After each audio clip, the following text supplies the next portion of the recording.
You were listening to chartingwealth.com for Tuesday, the 10th of October, 2017. Don't forget, we are reposting to all our subscribers the quarterly October 2017 review. Remember, once a quarter, we use that quarterly chart and we review where the S&P 500 is. Of course, it is up for this quarter. We'll be talking about that, talking about the Trump effect, talking about how the charts go back accurately for 20 plus years. If you are interested in learning long-term investing, we want you to have this. Of course, those of you who are subscribers, you will get it. If you've not subscribed yet, you need to go ahead and subscribe. It's free, easy to do. All you got to go to is chartingwealth.com, put in your name and email address, and you will receive our daily market review, our comprehensive review and forecast. You'll also get everything else we have to offer. That is the setup, the charts that we use at freestockcharts.com. The operative word there is free. The how to read a stock chart video, the trade worksheet, the daily market worksheet, the weekly market worksheet, everything you need to get going on learning these charts. Let's jump right in. We see stocks are down for the day. TLT, that is the 20-year bond fund, is up a little bit for the day, and up a good bit is gold. But first, let's jump into the S&P 500. We see that even with it being a down day, and again, remember, we use the Heikin Ashi candlesticks. So again, Heikin Ashi means average pace in Japanese. It is calculated differently from the high, low, open, close. And in fact, we have a great training on that at the website. Just go to chartingwealth.com, and under Heikin Ashi, you will find that great, probably the best training that we have done ever. And we love the Heikin Ashi candlesticks, much better than just regular candlesticks. You know, all these patterns you have to memorize. It is pretty much self-explanatory when you look at it. We do talk about spinning tops and dojis, but the rest of the time, we simply look at the pattern. We love it. It seems to work for us. Remember, we abide by the rule. Keep it simple and straightforward, because simple works. As Einstein said, make everything as simple as possible, but not simpler. That's what we strive for, simplicity along with accuracy. Now, what do we see? We're going into the 7th week of up movement on the S&P 500. We had a weekly vertical crossover there on the 29th of September. And of course, we're going into the 2nd week of up movement after that crossing. Derivative oscillator, of course, is up strongly. The price percent oscillator, not as strongly as it had been in the prior week, but it is still moving up. We look at that 2-day chart. What do we see? We see that it's kinked over a little bit, not going up as much, sort of topping out about where it had over the course of the last week. And if we look at the 4-hour chart, what do we see? Well, it may be headed down. Now, for those of you who did not jump in, and again, we had a weak crossover there at the end of the week on the 29th of September.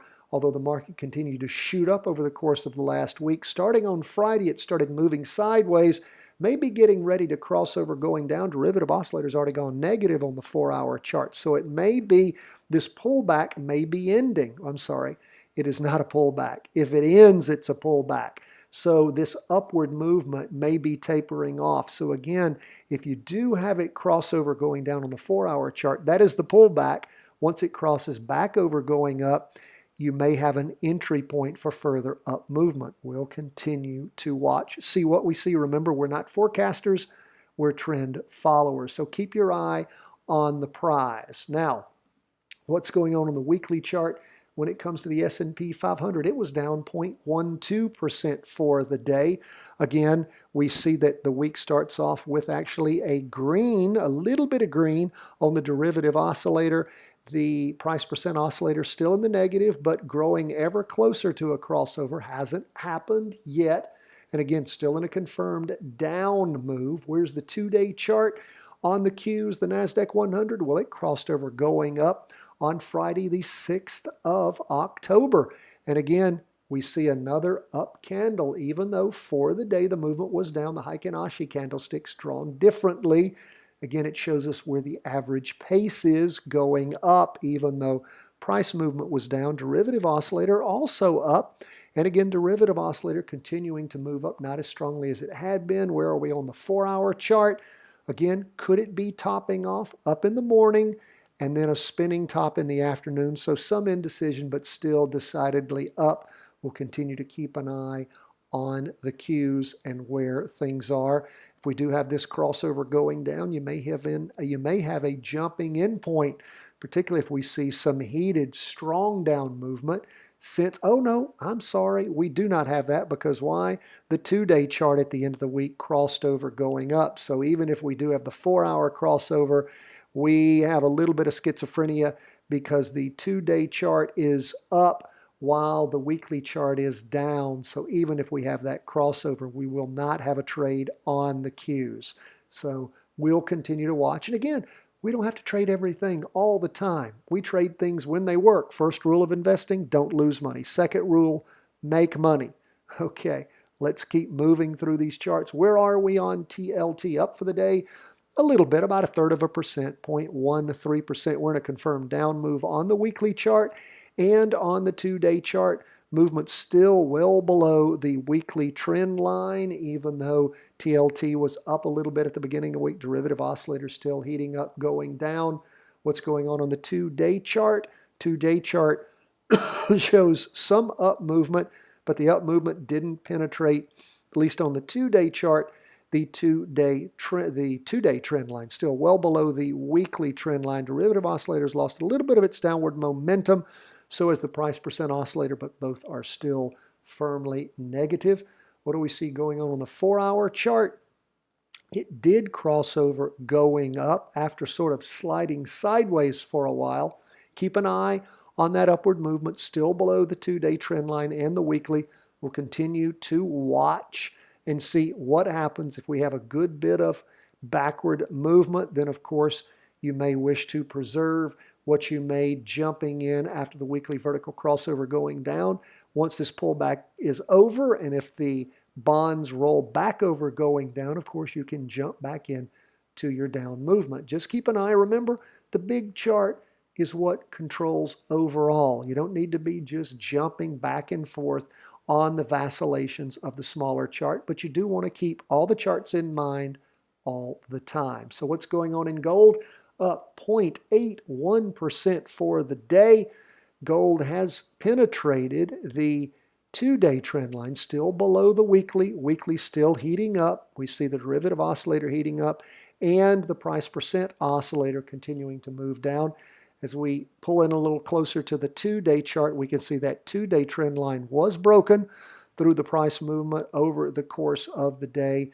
Remember, the latest 2-day trend ended on Friday, so this is just the first day of the 2-day, but it has penetrated the 2-day trend line. We'll see how we call it at the end of the day on Tuesday when that candle is drawn completely.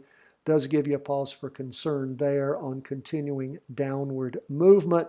Of course, we had a weekly vertical crossover at the end of this past week. What's going on the 4-hour chart?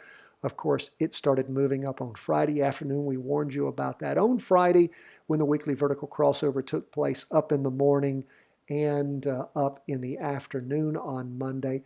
We look at that 30-minute chart. What did we see when things took off in the morning? Of course, we had strong up movement on the 30-minute chart, and it continued to move up. You didn't have any jumping in point at around 10:30. You still had the 30-minute chart well up, derivative oscillator and the price percent oscillator. So we didn't have a jumping in point, even though we had a weekly vertical crossover going up. Watch that, pay attention to it. Also, as we said, keep an eye on this 4-hour chart. It did cross over in the morning on Friday the 6th. So keep a close eye on that when it rolls back over going down. If your 2-day chart and your weekly are still in confirmed down moves, you may very well have a jumping in point. Okay, folks, that's where we are as we end the day on the first day of the week on Monday, the 9th of October. We go into Tuesday, the 10th. You have questions, problems, concerns, we love to hear from you. Please also tell us what you think about our quarterly review for October. That is the quarter ending October 2017. We appreciate you. Hope you appreciate what we do for you. All the best. God bless from the entire team here at chartingwealth.com.